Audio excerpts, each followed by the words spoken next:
ថ្មីទៀតហើយបងប្អូនថ្ងៃនេះណែនាំបងប្អូនមកប្រើជាមួយនឹង app AI មួយដែល app AI ហ្នឹងបងប្អូនអាចធ្វើការ upload ជាមួយនឹងឈុតកៅអៅយើងចេះហើយបន្ទាប់មកគឺធ្វើការ upload ចេញជា model ស្លៀកកៅអៅ promote ឲ្យយើងចេះហ่าបងប្អូនហ្នឹងហើយរបៀបហ្នឹងក្នុងការធ្វើបងប្អូនចូលមកកាន់ Google ទៅបន្ទាប់មកចូលមកកាន់ app ឈ្មោះថានេះ Pick Copilot នេះ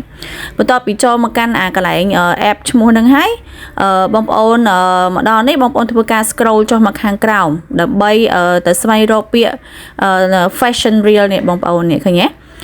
fashion reel នេះចុចនៅលើ fashion reel ហ្នឹងទៅបងប្អូនចាអូខេបន្ទាប់ពីចុចហើយបងប្អូនមកដល់កន្លែងនេះធ្វើការ scroll មកខាងក្រោមហើយចុចពាក្យថា start creating now នេះបងប្អូនឃើញទេ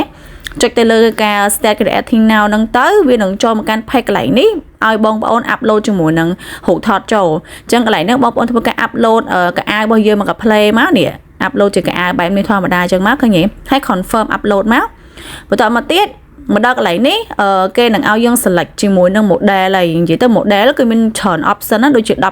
20 mode បងប្អូនឃើញហ្នឹងហើយអញ្ចឹងបងប្អូនទៅ upload កៅអៅហ្នឹងមើលទៅថា model ដើរកិច្ចរៀងមួយណាដែលស័ក្តិសមជាមួយនឹងឈុតកៅអៅរបស់បងប្អូនណា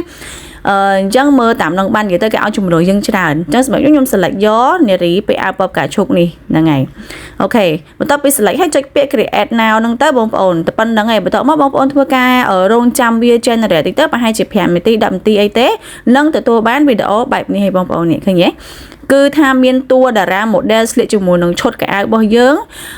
ប្រម៉ូទជាមួយនឹងម៉ូតកៅអៅចឹងឲ្យយើងហ្មងបងប្អូននិយាយទៅសម្រាប់បងប្អូនដែលគាត់លក់កៅអៅលក់អីចំណេញខ្លាំងអរគុណបងប្អូនទាំងអស់គ្នាជំរាបលា